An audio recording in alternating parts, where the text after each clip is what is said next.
Hello dear students, आज mission कामयाबी में मैं आपको स्टूडेंट असेसमेंट टेस्ट नवंबर का 12th क्लास का मैथमेटिक्स पेपर कराऊंगा। आइए करते हैं।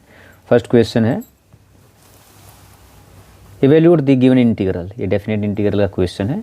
0 to 1 लिमिट दी गई, साइन इनवर्स 2x1 + x² है। ये क्वेश्चन वैसे तो क्या लेंथ थी, लेकिन क्या अगर आप इस टाइप के 2-3 क्वेश्चन बनते हैं, साइन इनवर्स ये 2x1 + x² एक आइडेंटिटी होती है। जब साइन 2 थीटा की हमें पता है, साइन 2 थीटा होता है आपका 1 2 tan थीटा 1 प्लस में tan² थीटा। ये आइडेंटिटी जो हमारी होती है ये, और कोस की क्या हमें पता है, कोस 2 थीटा एक आइडेंटिटी इसकी भी है, 1 - tan² थीटा 1 प्लस में tan² थीटा, एक tan 2 थीटे की। अगर ये आइडेंटिटी फॉर्म यहाँ चेक कर लेना है, अगर मान लो इनसे रिजेंबल करती है तो आप सीधा अगर इसका याद रखना चाहे तो इसका आंसर होता है a π/2 - log 2। लेकिन क्या अगर ये निकालना आता है तो कैसे निकालते हैं, आइए करते हैं। देखिए क्वेश्चन आपको ये दिया गया है, तो इसमें क्या किया, वी नो साइन 2 थीटा, इसको देखा है, इसको देख लेना है। ट्रिग्नोमेट्री आइडेंटिटी है, साइन 2 थीटा होता है 2 tan theta 1 plus tan² theta. तो यहाँ पे अगर मैं x यहाँ पे पुट कर दूँ tan थीटा, तो हमारा डिफ्रेंसिएशन जो 7.2 एक्सरसाइज है, सब्स्टिट्यूशन मेथड किया, dx क्या हो गया आपका, tan थीटा का डिफ्रेंसिएशन होता है secant² थीटा d थीटा। जब हम ये वैल्यू रखते हैं तो साथ में हमें लिमिट भी चेंज करनी पड़ती है डेफिनेट इंटीग्रल में। तो देखिए x की वैल्यू यहाँ पे, ये जो x की वैल्यू कितनी थी, 0 थी। तो x की वैल्यू अगर 0 मैं रख दूँ तो ये जो इधर 0 रखा, tan थीटा की वैल्यू भी 0 होती है। और tan थीटा 0 कब होता है, जब थीटा 0 पे होता है। इसी तरह अपर लिमिट देखेंगे तो x की वैल्यू 1 रखी, इसके अंदर 1 रखेंगे तो tan थीटा 1 कब होता है, जब थीटा हमारा π/4 यानी कि 45 डिग्री होता है। 45 डिग्री एंगल पे आपका tan थीटा की वैल्यू 1 होती है। तो हमारा जो ये फर्स्ट वाला जो आपका इंटीग्रांड है रिड्यूस हो गया इस फॉर्म में। देखो sine inverse 2 tan theta 1 plus tan² theta, और जो dx की वैल्यू है, यहाँ dx की वैल्यू कितनी होगी, secant² थीटा d थीटा। ये वैल्यू रखेंगे, ये क्या हो गया आपका, इसकी जगह मैं लिख सकता हूँ sine 2 theta. Inverse function sine को काट देगा, ये दोनों आपके इस तरह से दोनों कट जाएंगे, तो क्या बचेगा आपका 2 theta secant² theta d theta. और लिमिट जो अब हमारी चेंज हो गई वो 0 से π/4 हो गई है। अब हमारा जो इसके अंदर क्या है, देखिए आपका हमें ये जो हिस्सा आपका theta secant² theta d theta, इसका हमें क्या करना है, अब इंटीग्रेशन करना है। तो देखिए मैंने क्या किया है, ये जो आपका पार्ट था इसका जो हिस्सा है ये वाला, ये देखिए इसका सिर्फ इंटीग्रांड ये ले लिया है, थीटा secant² थीटा। आपको अलग दिखाने के लिए पेपर में ये अलग से क्वेश्चन भी आ सकता है, इसलिए सेपरेटली दिखाने के लिए। तो देखिए यहाँ पे 2 फंक्शन हो गए हैं, थीटा secant² थीटा। तो इंटीग्रेशन बाई पार्ट आपको बताया हुआ है, हमें पता हो क्या होता है इंटीग्रेशन बाई पार्ट, थोड़ा डिटेल में समझाया। हालांकि क्वेश्चन 1 मार्क्स का है, लेकिन किसी अगर नेक्स्ट जो आपका एग्जाम होने वाले प्री बोर्ड, उसमें लेंथ आ जाए तो तरीका आपको आना चाहिए। कोशिश की समझाने की। ये क्या होता है, first function as it is, second का हम क्या करते हैं integration, negative integration, differentiation of first function, integration of second function. ये हमारा क्या है, इंटीग्रेशन बाय पार्ट का फार्मूला है। तो हम चेक करें, एक आइलेट रूल होता है, उसके अकॉर्डिंग क्या फर्स्ट हमारा थीटा बने और secant² थीटा हमारा सेकंड फंक्शन। तो आइए इसको लगाते हैं, इंटीग्रेशन बाय पार्ट करते हैं। अब first function theta as it is, integration of secant² theta, फिर क्या differentiation of first function, integration of second with theta secant² theta का जो हमारा इंटीग्रेशन होता है क्या होता है, tan थीटा होता है, d थीटा यानी ये 1 हो गया आपका, और secant² थीटा का अगेन इंटीग्रेशन tan थीटा। तो ये जो हमारा नेक्स्ट जो रिड्यूस हो गया आपका इस फॉर्म में आ गया है, ये कंप्लीट हो चुका है। यहाँ पे हमें tan थीटा का इंटीग्रेशन करना है, और tan थीटा का जो इंटीग्रेशन होता है वो तो -log cos थीटा होता है। ये वैल्यू उठा के इसमें रख दी है।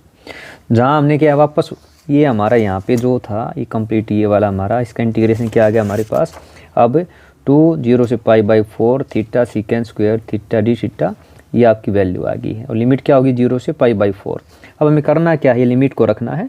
पहले अपर लिमिट रखते हैं, तो देखिए थीटा की जगह π/4 tan π/4, ये आपका हो गया इधर log cos π/4। फिर क्या, ये तो अपर limit minus lower limit, lower का मतलब थीटा की जगह क्या रखना है, 0 रखना है, 0 tan 0 प्लस log cos 0। तो यहाँ पे सोल्व करते चलते हैं, π/4 tan π/4 कितना होता है, 1 होता है। ये क्या होगा, cos π/4 वैल्यू कितनी होती है, 1/√2 होती है। tan 0 0, ये क्या हो गया आपका, log cos 0 पे 1 होता है, log 1। तो ये हमारी 2 π/4 मैंने इसको अंदर ले गया हूँ, ये 2 इसका मल्टीप्लाई log 1/√2, ये वाला हिस्सा हमारा 0 हो गया है।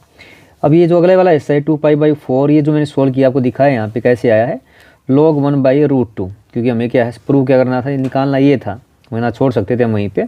log 1/2 क्या होता है, आपको एक आइडेंटिटी आती है log m घटा log n, log 1 minus log √2, तो log 1 की वैल्यू 0 होती है, तो ये log जो रूट का इसकी पावर क्या लिखते हैं 2 की पावर 1/2, हमें एक आइडेंटिटी पता है वो क्या होती है, पावर रूट के सामने आ जाती है, तो 1/2 सामने आ गई, log 2, यानी हमारा जो log 1/√2 की वैल्यू जो होगी हमारी किसके बराबर आएगी, -2 log 2 आ गई। इस वैल्यू को उठा के कहाँ गया, इस वैल्यू को उठा के आप यहाँ रखेंगे, यहाँ पे रख दिया, देखिए आपका, तो ये पावर रूट के सामने आई, 2 से 2 कट गया, π/2 log 2, ये हमारा क्या हो गया आंसर।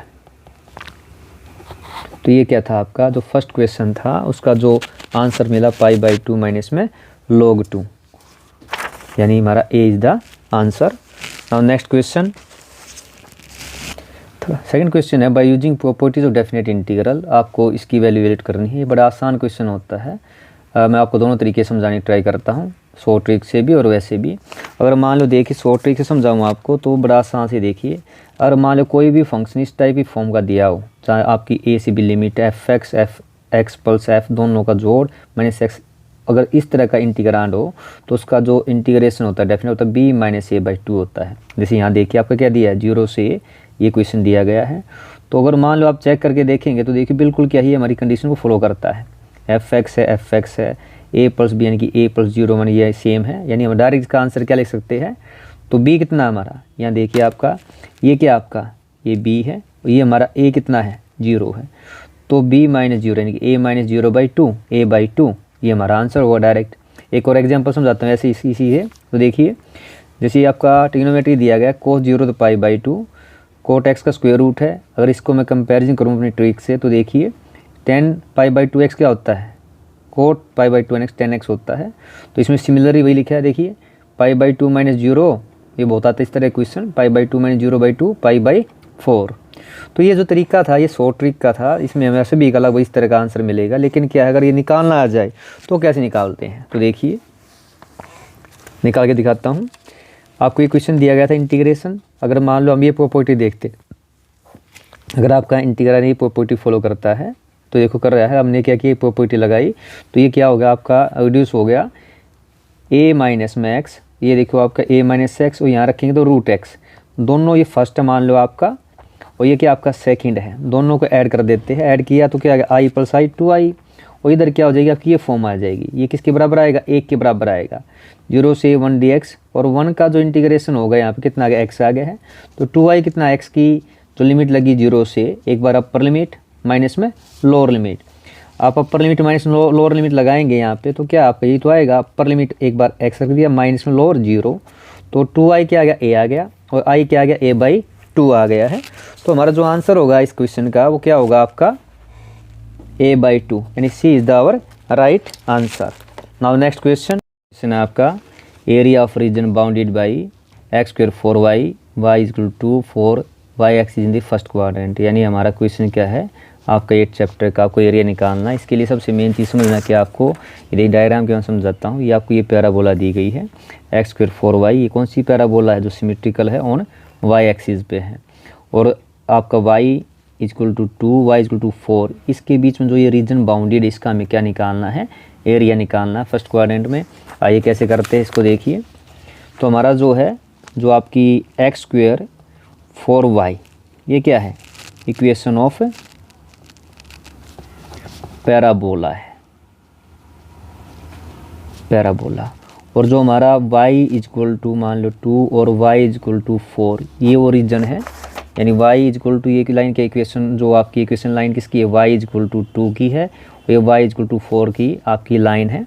इन रीजन के बिटवीन जो फर्स्ट क्वाड्रेंट हमारा ये है, ये हमारा फर्स्ट क्वाड्रेंट है, ये हमारा सेकंड है, इसके बीच में हमें निकालना है।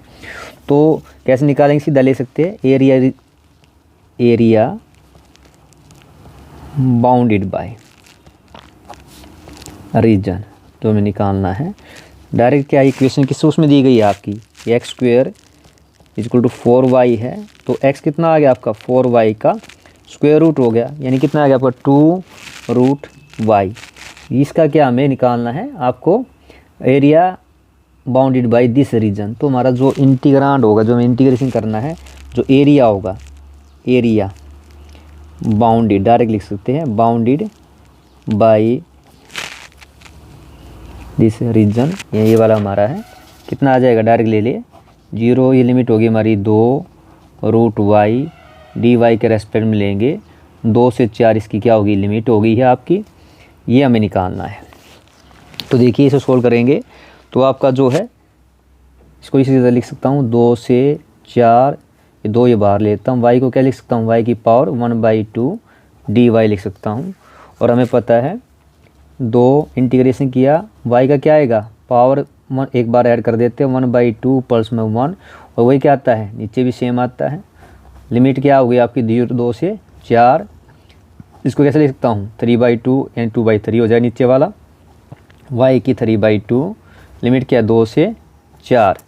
अब इसको मैं करता हूँ तो देखिए आपका ये हो गया आपका 2/3 को बाहर निकाल लेता हूँ, 2/3, और ये लगा दी लिमिट। एक बार क्या करेंगे, y की जगह रखी 4, पावर कितनी होगी इसकी 3/2, माइनस लोअर लिमिट, एक बार रखे आपने 2, इस तरह से। तो ये जो बाहर हो गया आपका 4/3, अंदर क्या होगा देखिए, इसको क्या लिख सकता हूँ, इसको अंदर को 2 की पावर 2 लिख सकता हूँ वैसे, 3/2 माइनस में 2 की पावर 3/2। तो ये यहाँ से कि 2 से ये 2 कट जाएगा, आपका कितना आ गया 4/3, ये बन गया 8, क्योंकि 2 की पावर कितनी 3 है 8, और ये कितना हो गया आपका, इसको रख सकता हूँ, ये देखिए आपका 2 की पावर 3/2 का मतलब क्या है, 2 की पावर 3/2 का मतलब है 2 इंटू में √2, यानी हो गया 2√2, यानी 4/3, 8 माइनस में 2√3। अगर इसको अंदर लेके जाऊंगा मैं आपको देखिए तो कितना आ गया, 4 8 32, ये हो गया 4 दूनी 8, √2, और बटे में कितना आ गया आपका, ये 3 आ गया है। यानी हमारा जो एरिया रीजन बाउंडेड बाय कितना आ गया, 32 8√2/3। एक पेपर जो आपका 1 मार्क्स के नहीं, कोई थोड़ी लेंथी बन रही है, लेकिन निकालना आना चाहिए आपको। तो हमारा आंसर क्या होगा, इसका सही आंसर होगा आपका देखिए डी आंसर होगा, 32 घटा 8√2/3 हो गया है। नाउ नेक्स्ट क्वेश्चन है the order of differential equation. तो ये डिफरेंशियल इक्वेशन किस फॉर्म की, इस तरह की देखिए, d3y dx3 y², इस तरह की है। तो ऑर्डर क्या होता है, कितना बार इसको डिफरेंशिएट किया गया, 3, तो ऑर्डर कितना होगा इसका, हमारा 3 होगा। तो राइट आंसर क्या हमारा 3 होगा। नेक्स्ट क्वेश्चन 5th क्वेश्चन है, देखिए प्रोबेबिलिटी का है, PA 6/11, PB 5/11, PA into B 4/11, PA by, यानी कंडीशनल प्रोबेबिलिटी निकालनी है आपको।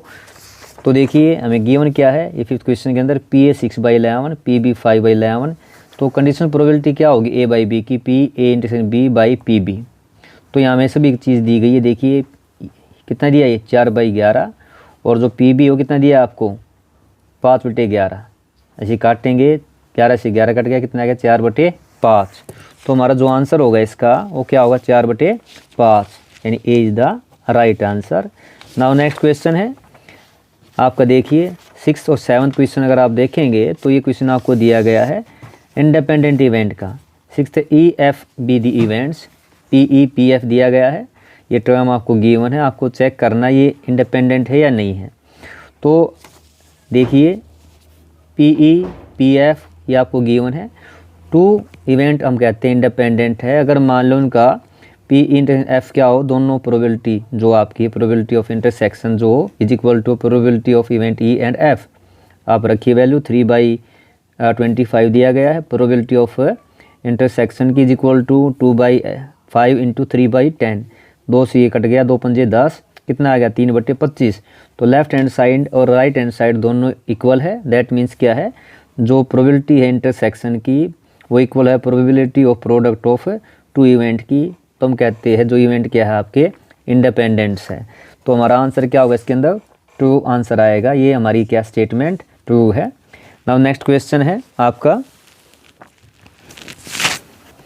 नाउ 7th क्वेश्चन के अंदर बिल्कुल सेम ऐसा ही दिया गया है, आपको 2 इवेंट EFF दिए गए हैं, उनकी प्रोबेबिलिटी दी गई है, इंटरसेक्शन की प्रोबेबिलिटी दी गई है, आपको चेक करना ये इंडिपेंडेंट है या नहीं है। तो आइए देखिए करते हैं। तो आपको गिवन क्या देखिए प्रोबेबिलिटी ऑफ इवेंट ई और एफ गिवन है और इंटरसेक्शन की दी गई है। अभी बताया था दो event E and F are independent होते हैं अगर उनकी प्रोबेबिलिटी ऑफ इंटरसेक्शन क्या हो, product of probability of other two event हो।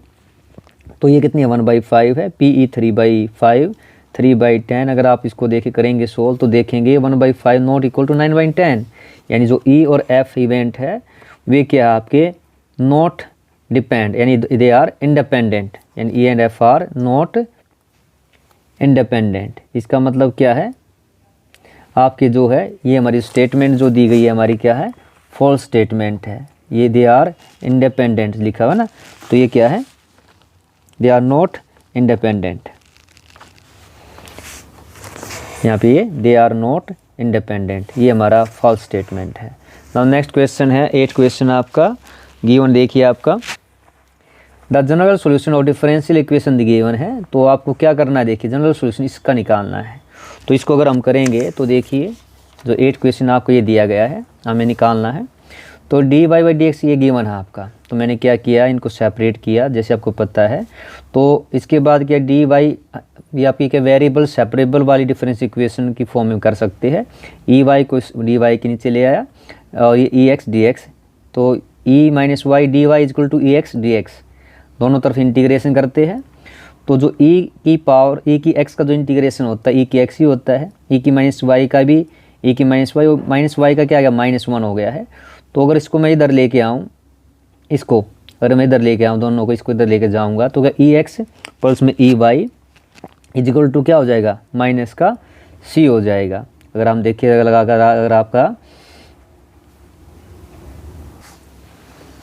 तो हमारा क्या आ गया e की x इसी इधर ले गया, ये प्लस का हो गया, ये साइन जो हमारे यहाँ पे ये सॉरी ये माइनस का, तो e की x प्लस e की minus y is equal to -c, और जो c कांस्टेंट है इसको हम ऐसे लिख सकते हैं c डैश ले लेते हैं, e की x प्लस e की minus y is equal to c dash. This is the our required general solution of this differential equation. So क्या आएगा आपका जनरल सॉल्यूशन इसका, e की x प्लस e की माइनस वाई बराबर में c डैश लिख सकते हैं। This is the general solution differential equation.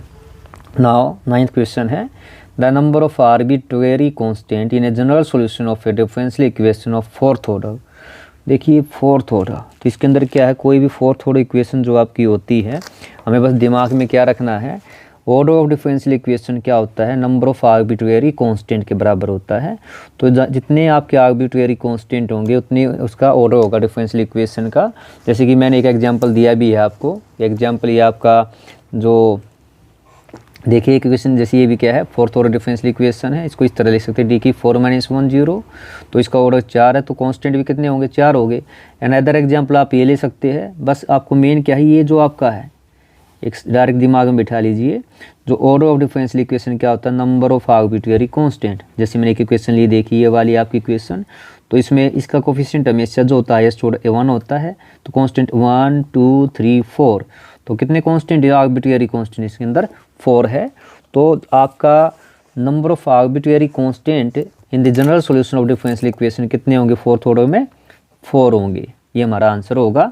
Now next question है आपका, नाउ नेक्स्ट क्वेश्चन है area of region bounded by the curve and lines. तो यहाँ आप देख पा रहे देखिए this is equation of parabola and this equation of line. तो इसका मैंने एक ग्राफ बना दिया है, देखिए आप यहाँ पे पैराबोला y² 4x इंटरसेक्ट करती है लाइन y ax को। जब हम कोई एरिया निकालते हैं तो उसके लिए हमें क्या चाहिए, लिमिट चाहिए, तो उसके लिए हमें निकालना होता है पॉइंट ऑफ इंटरसेक्शन। तो जो पॉइंट ऑफ इंटरसेक्शन निकालने का तरीका बड़ा आसान सा है। इंटरसेक्शन किसका, आपकी इस पैराबोला का और लाइन का जो होगा वो क्या होगा, ये वैल्यू उठा के इसके अंदर रख देते हैं। मान लो हमारे पास क्या y² क्या है आपकी थी पैराबोला की, और y की वैल्यू उठा के इसके अंदर रख दो आप, y² का कितना आ गया 2x का स्क्वायर इजक्वल टू 4x, तो ये हो गया 4x² इजक्वल टू 4x। यहाँ से आप देखेंगे 4 से 4 कट गया, तो x की वैल्यू कितनी आ गई 1 आ गई। अगर x की वैल्यू 1 है, अगर x की वैल्यू कितनी है 1 है, तो y क्या है आप रख दीजिए वैल्यू उठा के, x की वैल्यू यहाँ रख दीजिए, तो y की वैल्यू कितनी आ गई 2 × 1 2 आ गई। तो हमारी जो पॉइंट है 1 और जो 2 है these are the point of intersection हो गए। एक तो यहाँ पे काटेगी, दूसरा के ये वाला, तो 1 2, this is the point of intersection. That means कि अगर लिमिट एक्स एक्सिस पे लगाऊं तो ये जो पॉइंट होगा हमारा कितना होगा, इसकी होगी 1 से 0 हो गई है। अब आइए करते इसका integration. Area of region bounded by this कराओ, तो हमारा क्या है देखिए, यानी अपर कर्व कौन सी है, पैराबोला है। यानी हमें क्या, ये जो एरिया है इस एरिया से ये वाला एरिया घटा देंगे, सब्ट्रैक्ट कर देंगे, तो हमें क्या मिल जाएगा, ये शेडेड रीजन मिल जाएगा। तो अपर क्या है, सबसे पहले कौन सी पैराबोला, यानी आपकी क्या है अपर पैराबोला है, यहाँ से इसका निकालेंगे तो कितना आएगा 4√x, ये हो गया dx, यानी पैराबोला की लिमिट होगी 0 से 1। इसमें से ये हो गया area of region bounded by this parabola. इसमें घटाना कौन सा है, इस लाइन के अंडर का जो एरिया है। तो जो लाइन हमारी, लाइन का एरिया क्या होगा आपका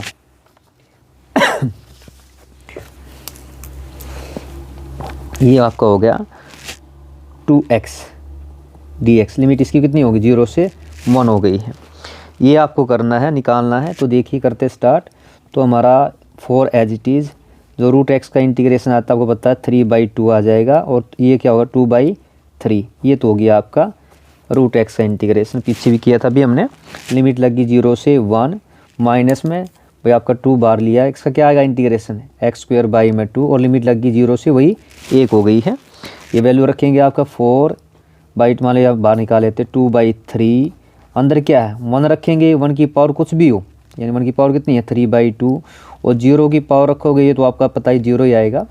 2 ऐसे ही हमारे 2 बाहर निकल गया, इसका अंदर क्या आ गया x², एक बार 1 रखा, माइनस में 0 का स्क्वायर, तो ये 4 कितना आ गया आपका, ये देखिए 4 दूनी 8। यहाँ से अगर मैं निकालूँ आपका, तो जो आपका आंसर होगा ये देखिए 4 दूनी 8/3 आया, और इधर क्या आ गया आपका माइनस में ये आपका हो गया 2 दूनी 4, ये 4 था, सॉरी ये आपका देखिए 4 दूनी 8 2, तो हमारा सॉरी है कि यहाँ गलती होगी। देखिए आपका जब आपने स्क्वायर रूट लिया है तो कितना हो गया हमारा 4 के 2 आएगा, ये 2, तो ये भी हमारा कितना है 2, और ये आपका कितना है 2, तो ये आपका कितना हो जाएगा 4/3। तो 4/3 आपका अंदर कितना बचेगा आपका, ये आपका 1 ही बचेगा, ये हो गया 1, और इधर आप देखेंगे 2 से 2 कट गया आपका, ये हो गया आपका 1, अंदर भी कितना आया 1। तो क्या लिख सकते हैं इसको हम 4/3 माइनस में 1, आप घटाएंगे तो एलसीएम आ गया 3, ठीक है, 4 घटा में 3 कम 3, 1/3 स्क्वायर यूनिट। तो हमारा जो आंसर होगा 10th क्वेश्चन का वो क्या होगा आपका 1/3 स्क्वायर यूनिट होगा। आप लिख सकते हैं 1/3 स्क्वायर यूनिट। तो ये था आपका 10th question. Now next question करते हैं। नाउ नेक्स्ट क्वेश्चन है find the area of region bounded by the 2 parabolas. ये थोड़ा लेंथी क्वेश्चन आ रहे हैं छोटे मार्क्स में, लेकिन क्या है फाइनल एग्जाम में आएंगे। तो find the area of region bounded by 2 region क्या है, पैराबोला दी गई है आपकी। दोनों पैराबोला को मैं इस तरह दिखा सकता हूँ, देखिए। तो फर्स्ट पैराबोला कौन सी है, जो आपकी y² = x है, ये सिमेट्रिकल अबाउट x एक्सिस है। और सेकंड वाली पैराबोला कौन सी x² y, ये सिमेट्रिकल अबाउट आपकी y एक्सिस है। जब दोनों का हम निकालेंगे पॉइंट ऑफ इंटरसेक्शन, जैसे अभी पीछे क्वेश्चन में किया, वो आपको 1 1 मिलेगा। जैसे इसकी वैल्यू उठा के इसके अंदर रख देंगे आप, तो बड़ी इजीली निकाल सकते हैं। जैसे मैंने यहाँ दिखाया भी आपको, देखिए पॉइंट ऑफ इंटरसेक्शन निकाल के वैल्यू रखने के बाद x² / 2x, x की 4x, x की 3 1, आप जो सोल्व करेंगे x की वैल्यू 1 और y की वैल्यू कितनी आएगी 1 आएगी। तो this is their point of intersection. क्यों निकालना जरूरी है, क्योंकि जब हम इंटीग्रेशन करते हैं तो हमें लिमिट लगानी पड़ती है। तो इसकी कोऑर्डिनेट कितने हैं आपके, अगर देखा जाए 1 है, ये आपका 0 है। तो अब इसका हमें एरिया निकालना है। तो आइए क्या करना है, देखिए हमें क्या निकालना है, reason bounded by this 2 parabola. तो ये जो ब्लू वाली पैराबोला कौन सी है, y² x, ये अपर है, यानी इसका एरिया जो यहाँ तक का जो एरिया, अगर इसमें से क्या है नीचे वाली जो रेड वाली पैराबोला है, ये वाली, इसका घटा देंगे तो इस पैराबोला के एरिया से इस सेकंड वाली का जो एरिया रीजन बाउंडेड उसको घटाना है हमें। आइए कैसे करते हैं, देखिए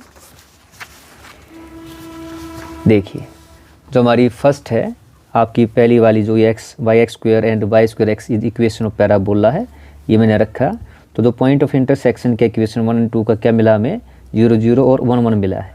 तो एरिया जो बाउंडेड होगा तो कौन सा हो गया भाई, आपने इसे निकाला तो आपको y√x, जो इधर वाला y√x ये वाली पैराबोला है, लिमिट 0 से 1 से घटाना है, इस वाली पैराबोला का एरिया घटाना है। तो ये देखिए आपका रूट एक्स मैंने कॉमन ले लिया क्योंकि लिमिट सेम थी। एक्स का इंटीग्रेशन कितना होता है, रूट एक्स का एक्स की 3/2 और एक्स स्क्वायर का इंटीग्रेशन हो गया एक्स की क्यूब/3, लिमिट लगी 0 से 1। तो ये हमारा 2/3 एक्स की 3/2 माइनस एक्स 3/3 आपका क्या है इसके अंदर देखिए, पहले अपर लिमिट लगाई, फिर एक्स की वैल्यू क्या रख दी 1, 2/3 1 3/2 माइनस 1 और माइनस में लोअर लिमिट क्या के बाद 0 रख दी। 0 को पता है आपको, एक्स की वैल्यू 0 रखेंगे 0 ही आएगा और किसी भी ना एक की पावर कुछ भी हो 1 के बराबर होता है। तो क्या बच्चा 2/3 माइनस में 1/3, तो आपका जो घटाएं कितना आ गया 1/3। तो ये क्या आपका square unit area of region bounded by this two parabola होगा। तो हमारा आंसर क्या होगा आपका यहाँ पे भी कितना आएगा 1/3 स्क्वायर यूनिट। ये आपको निकाल के दिखाना है। नाउ 12th क्वेश्चन आपका the general solution of differential equation ये निकालना है। तो हमारी जो इक्वेशन दी गई ये वाली दी गई हमें देखिए। तो इसको हम क्या वेरिएबल सेपरेबल से अलग कर सकते हैं बड़ी आराम से। देखिए सीकेंड स्क्वायर एक्स, ये आपका डी एक्स दाएं तरफ लेगा minus secant square y tan x d y. तो अगर देखिए अगर इसको उठा के लेके आऊँ इधर क्या हो गया आपका सीकेंड स्क्वायर एक्स, इधर हो गया आपका 10x और dx, दाएं तरफ क्या सीकेंड स्क्वायर वाई, ये बटे में कितना आ गया इसका, ये रह गया था आपका ये वाला इधर 10y, तो ये 10y इसके बटे में आ गया dy। तो आप चेक कर सकते दोनों तरफ क्या, देखिए दोनों के सेपरेबल हो गया। इंटीग्रेशन भी आसान है, दोनों को तरफ क्या करना है अब हमें दोनों का इंटीग्रेशन करना है। तो सीकेंड स्क्वायर एक्स 10x इसका इंटीग्रेशन, दाई तरफ माइनस में सीकेंड स्क्वायर वाई 10y dy दिखाई दे रहा है। देखो नीचे क्या फंक्शन, ऊपर उसका क्या दिया गया है डिफरेंशिएशन दिया गया है। तो हम इसको पता है अगर मान लो आपको इस टाइप फॉर्म हो जहाँ पे ऊपर डिफरेंशिएशन दिया हो नीचे फंक्शन दिया हो, तो जो उसका इंटीग्रेशन होता है वो क्या होता है log ऑफ fx होता है। तो जो आपकी ये इक्वेशन है इसको हम रिड्यूस कर सकते हैं, लिख सकते हैं। तो डायरेक्टली याद रखिए इस फार्मूले को, नीचे फंक्शन का ऊपर डिफरेंशिएशन दिया गया तो ये क्या बन गया आपका रिड्यूस हो गया log ऑफ 10x, इधर आपका हो गया माइनस का log ऑफ ये कितना आ गया आपका 10y हो गया और प्लस में क्या हो गया आपका, अगर हम आसान कि लोगरिथम में चल रहा है तो हम कांस्टेंट भी क्या मान लेते हैं log सी आसानी के लिए ताकि क्वेश्चन आसान हो। तो अगर इसको मैं इधर ले आऊँ तो ये कितना हो गया आपका log ऑफ 10x जमा log ऑफ 10y और राइट में क्या आपका log ऑफ c हो गया है। अब हमें एक आइडेंटिटी पता है, आपने पढ़ी है कि जो हमें फार्मूला पता है log of m plus n, यानी कि आइडेंटिटी log m प्लस में log ऑफ n क्या होता है log ऑफ m n होता है। इस आइडेंटिटी का यूज़ करेंगे तो हमारी जो इक्वेशन ये वाली रिड्यूस हो जाएगी। इसको क्या लिख सकता हूँ log ऑफ 10x 10y और दाई तरफ कितना हमारा log ऑफ c। कंपैरिजन करूँ तो दोनों तरफ से log को हटा देता हूँ तो 10x इंटू में 10y क्या आ जाएगा आपका c। ये क्या हमारी required differential equation which is the required solution है हमारा। तो ये था आपका question. Next question, now next question 13, find the area enclosed by the circle given है। ये आपका सर्कल दिया गया है। तो जो सर्कल की इक्वेशन हमें पता है, ये कौन सी इक्वेशन है सर्कल की, ये इस सर्कल की इक्वेशन है जिसका सेंटर हमारा ये होता है ओरिजिन होता है कोऑर्डिनेट सिस्टम का, जिसका रेडियस कितना है a है। तो हमें क्या निकालना है, देखिए ध्यान से, find the area enclosed by this circle. तो अगर हम देखिए अगर मान लो यहाँ से लिमिट मिल गई एक रीजन का निकाल ले और 4 से मल्टीप्लाई कर दे तो हमें क्या रिक्वायर्ड एरिया मिल जाएगा। आइए करते कैसे। तो देखिए हमारे पास क्या है, find the area of area enclose by circle. This is equation circle with centre क्या है 0 0 है, रेडियस a है। जैसे कि मैंने आपको डायग्राम में दिखाया शोन इन फिगर, ये डायग्राम से समझ सकते हैं। तो हमने क्या किया, देखिए इसको रिड्यूस किया पहले क्योंकि हमें क्या है y का जो dx के रेस्पेक्ट में जो है हमें करना है इंटीग्रेशन करना है dx। तो ये देखिए x square plus y square a square, y square equal to a square minus x square, y क्या हो गया आपका ये। तो एरिया इनक्लोज्ड बाय सर्कल क्या है आपका 4 टाइम्स होगा 1 2 3 4, यानी ये first second third and fourth, इसका हम निकालेंगे एरिया। तो हमारी इक्वेशन 4 0 टू ए लिमिट मिल गई है, क्योंकि क्या 0 से ए हमें लिमिट से ये थी, और ये हमारा हो गया है ए स्क्वायर माइनस एक्स स्क्वायर का हमें निकालना है इंटीग्रेशन। तो हमें पता है ए स्क्वायर माइनस एक्स स्क्वायर का स्क्वायर रूट का जो इंटीग्रेशन होता है x/2, ये आपको याद होना चाहिए, square root a square minus x square plus a square by 2 sine inverse x/a होता है। तो आइए करते इसका इंटीग्रेशन किया तो कितना आ गया 4x/2, ये लिख दिया आपने, देखो सेम बिल्कुल ये फॉर्मूला लगा दिया है, फॉर्मूला यूज़ करना था। इसके बाद क्या लिमिट रख देनी है, अपर लिमिट ए रखा, तो a/2, ये देखिए a square minus a square, ये आपका a square by 2 sine inverse a/a। अब माइनस में लोअर लिमिट क्या 0 है, 0 रख दिया एक्स की जगह, ये 0, ये देखो 0, ये 0। तो यहाँ पे आपका a square minus a square 0 हो गया, ए स्क्वायर बाई 2 साइन इनवर्स आपका ये बचा 1, ये 0, ये भी 0। तो हमारा मेन क्या 4 टाइम्स आपका कितना आया, ये आया आपका टोटल जो आपने इंटीग्रेशन ये किया इसका ए स्क्वायर बाई 2 साइन इनवर्स 1 हुआ। और हमें पता है साइन इनवर्स 1 क्या होता है, ये होता है आपका π/2 होता है। तो वैल्यू रख दिया आपने 4a स्क्वायर बाई 2 π/2, तो ये 4 से 4 कट गया। तो जो area of region bounded by area आपका 4 रीजन कितना आ गया πa स्क्वायर, ये हमारा क्या है सॉल्यूशन है, area enclosed by the circle. Now 13 question आपका देखिए, सोल्व डिफरेंस इक्वेशन सोल्व करनी है, आपका 9 चैप्टर का ये है। तो ध्यान से देखो, पावर 2 है, इसकी पावर भी 2 है, इसकी 2 आपको चेक करना है कौन सी है। तो दिखाई दे रही है कौन सी है, होमोजीनियस इक्वेशन है। तो आइए इसको सोल्व करते लिखिए। देखो इसको मैं इस तरह लिखता हूँ dy/dx, ये जो है इधर लेकर आया, दाई तरफ एक जाऊँ एक्स स्क्वायर प्लस में वाई स्क्वायर, ये हो गया एक्स स्क्वायर प्लस में एक्स वाई। तो आपकी होमोजीनियस इक्वेशन है। होमोजीनियस इक्वेशन के लिए सीधा क्या करना है आपको, पुट कर देना y = vx कर देना है।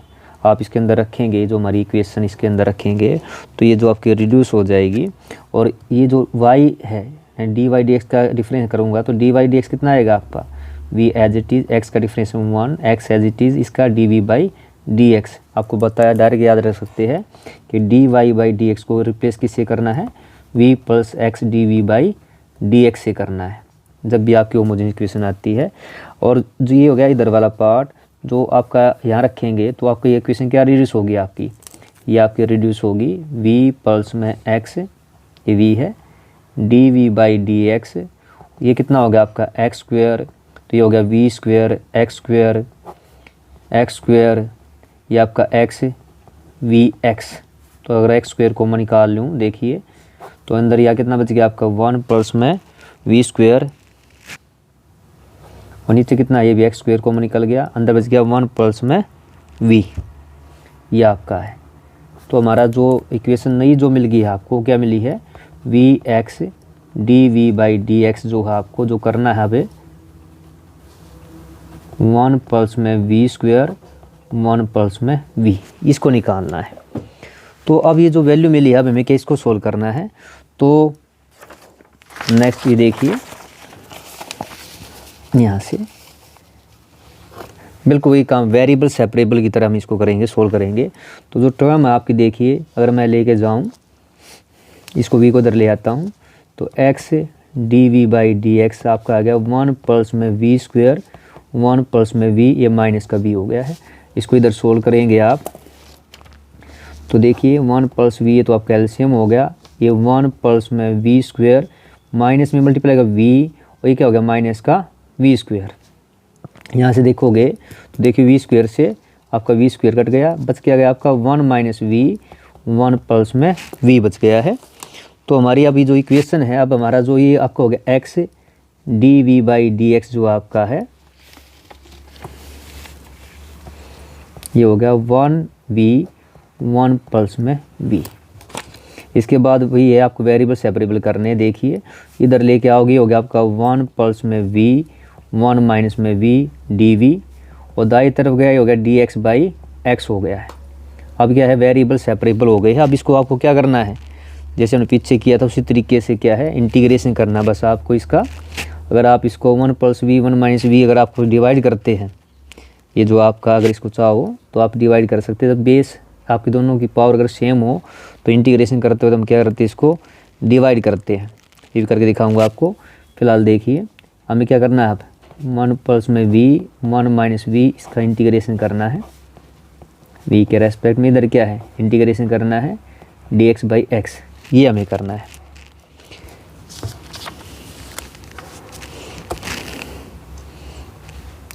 तो इधर इसका तो सीधा कितना हो गया आपका, इसका तो हो गया log ऑफ x हो गया है। इस साइड वाले का आपका जो है log ऑफ x आप परसेंट c लिख सकते हैं। अब इसका इंटीग्रेशन मैं करके दिखाता हूँ। तो देखिए अब इसका करते हैं, इसका इस तरह समझे। ये देखिए जब बताया आपको, अगर मान लो आपकी पावर सेम हो वेरिएबल की तो हम डिवीजन करते हैं। तो मैंने 1 प्लस वी को, यानी इसको v प्लस 1 लिख सकता हूँ, माइनस v प्लस 1 से डिवाइड किए, छोटी क्लास में करते थे। तो ये साइन माइनस, ये प्लस किस पे गया, -1 पे गया। तो ये माइनस वी, तो -1 से इसको मल्टीप्लाई किया, ये -1, इसको v से v कट गया आपको, क्योंकि जब सब्ट्रैक्शन करते हैं तो साइन पलट जाते हैं। तो ये आपका v से v गया, तो ये कितना 2 + 2 बचा। यानी आप 1 प्लस v 1 माइनस v को डिवाइड करते किस तरह लिख सकते हैं, -1 प्लस में रिमाइंडर बटे में जिससे आपने डिवाइड किया था। तो जो आपका यहाँ पे है ये आपका रिड्यूस हो गया। इसको किस तरह लिख सकते हैं, अब हम इस तरह लिख सकते हैं -1 प्लस में 2 1 माइनस v, हमें इसका क्या करना है, इंटीग्रेशन करना है। और राइट में कितना हो गया, log ऑफ x है, यहाँ पे कांस्टेंट मान लेते हैं, कोई कांस्टेंट c मान लेते हैं। अब इसका हमारा जो, इसको हम सेपरेटली कैसे लिख सकते हैं, ऐसे भी लिख सकते हैं आप इसको, -1 dv प्लस में 2 1 माइनस में v dv, राइट में हो गया log ऑफ x। और इसको हम सुविधा के लिए हम क्या, इसको log इस तरह भी ले सकते हैं, कुछ भी आपका एक कांस्टेंट है। तो हमारा जो इसका इंटीग्रेशन आएगा, एक dv का कितना आ गया, ये आपका v आ गया, और ये हो गया 2 1/1 माइनस v का होता है log ऑफ 1 माइनस v, और माइनस v के नाम का ये जो साइन होगा आपका यहाँ पे प्लस का क्या हो जाएगा, ये माइनस का हो जाएगा। तो इस तरह से दाई तरफ आपका हो गया log of x log of c dash. इसको हम सोल्व करते हैं। इस log x को भी अगर मैं इधर ले आऊँ तो देखिए आपका ये negative v minus 2 log 1 minus v minus log of x, इधर हम छोड़ देते log of minus c dash, या c मान लीजिए, कोई वो नहीं होता है। यहाँ पे देखिए अगर आप हैं इधर ये आपका v को मैं निकाल दूँ तो देखिए v नेगेटिव साइन को मैं निकाल देता हूँ, v प्लस में 2 log 1 माइनस v जमा में log ऑफ x, इधर आपका हो गया ये log of c dash. Negative हो तो भी हम इसको क्या हम मानेंगे।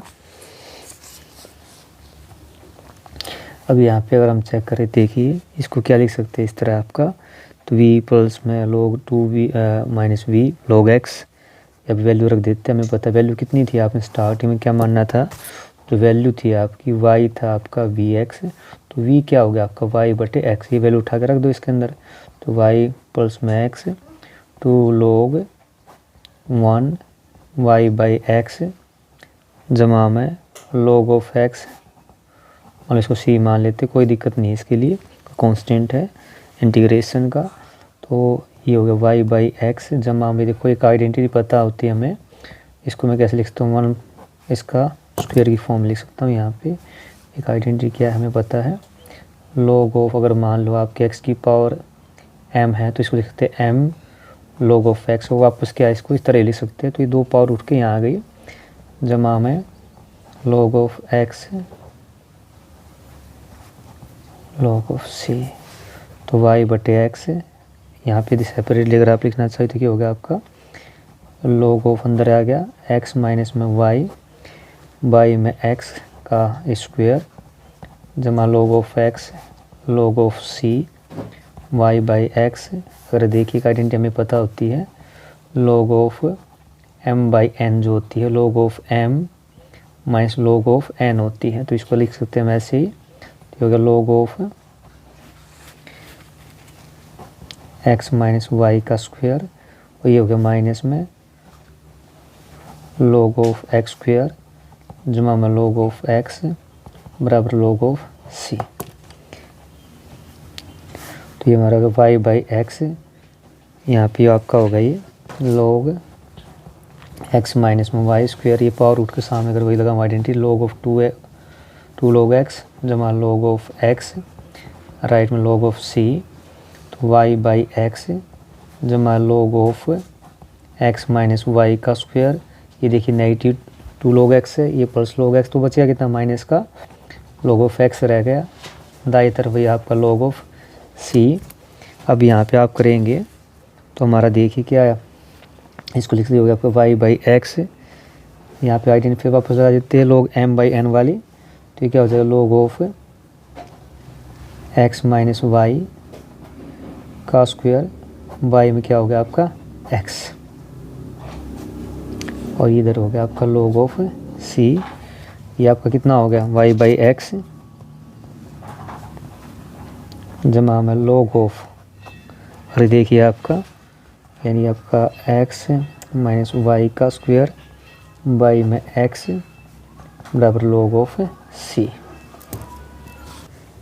ये हो गया आपका y बाई एक्स जमा में log of x minus y का स्क्वायर बाई एक्स। अगर इस log c को इधर लिया हूँ मैं, तो log ऑफ c दाई तरफ का 0 हो गया, तो इसको लिखता हूँ y बाई एक्स जमा में log आइडेंटिटी देखिए वही log m माइनस n की लगा दूँ, तो ये हमारा क्या हो जाएगा log of x minus y का स्क्वायर, और नीचे कितना हो गया xc, ये हो गया आपका is equal to 0।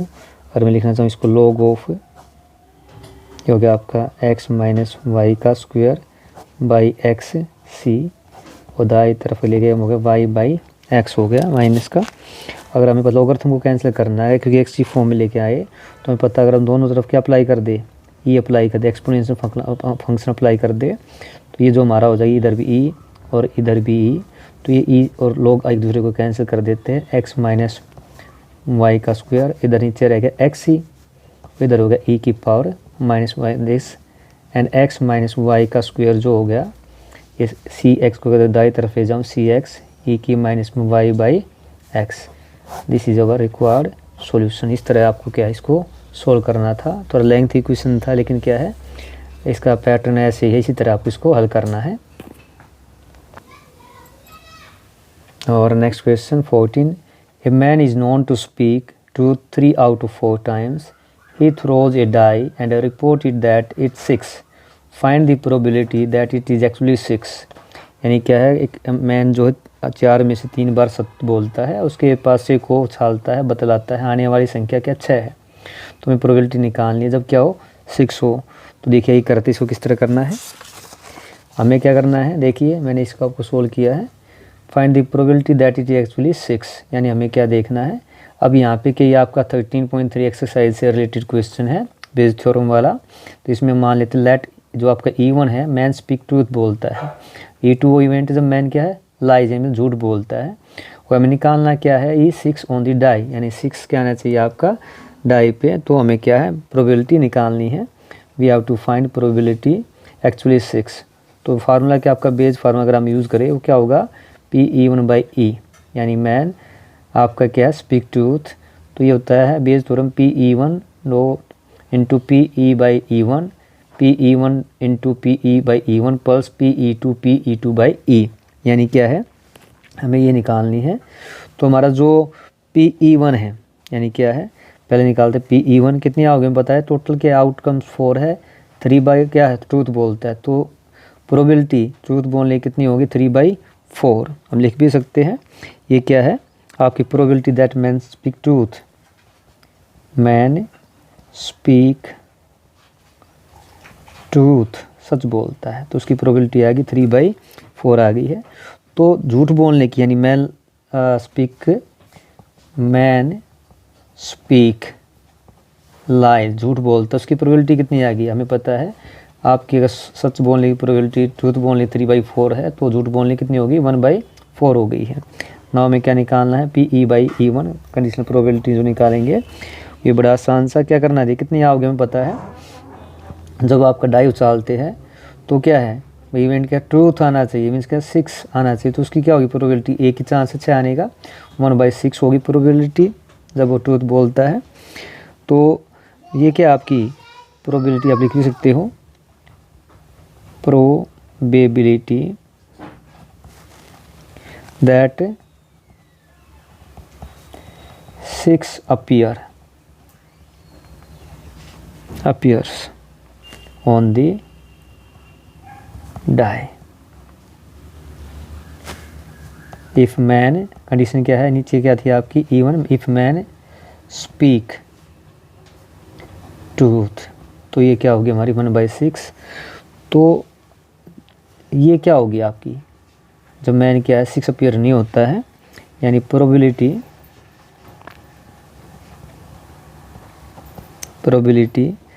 That 6 appears if man lies, या आप ये कह सकते हैं कि हमें क्या है प्रोबेबिलिटी जो निकालनी थी वो क्या थी, 6 doesn't appear। वो कितनी आएगी आपकी 1 - 1/6, एक टोटल प्रोबेबिलिटी होती है तो कितना 5/6, क्योंकि ये अगर हमारी जो मैन स्पीक ट्रूथ 1/6 है तो जो नहीं बोलने क्या होगी 5/6 होगी है। Now using this formula only क्या you have to put this values, putting this value देखिए PE1 3/4, PE/E1 1/6, इन दोनों की मल्टीप्लिकेशन बटे में PE1 3/4 इंटू 1/6 प्लस 1/4 इंटू 5/6, इसको हमें सोल्व करना है। 3 1 जा 3, 4 6 जा 24, नीचे वैसे 3 1 जा 3, 4 6 जा 24, 5 1 जा 5 एंड 4 6 जा 24, 3/24 बाई क्या होगा 5 3 8/24, 24 से 24 कट गया 3/8। ये क्या होगी हमारी रिक्वायर्ड जो हमारा रिजल्ट है प्रोबेबिलिटी होगी दैट एक्चुअली है 6। तो ये था आपका क्वेश्चन नंबर 14। इसका देखिए सेकंड पार्ट दिया गया है, using the properties of definite integral. आपको क्या निकालना है, इवेल्यूट करना है ये। तो देखिए इसको सॉल्व करते हैं। ये हमारा क्वेश्चन है, आपको ये दिया गया है x/1 plus sine x d x, 0 की लिमिट 0 से पाई क्या है आपकी लिमिट दी गई है। तो हमें क्या करना है, सबसे पहले इसको सॉल्व करना है।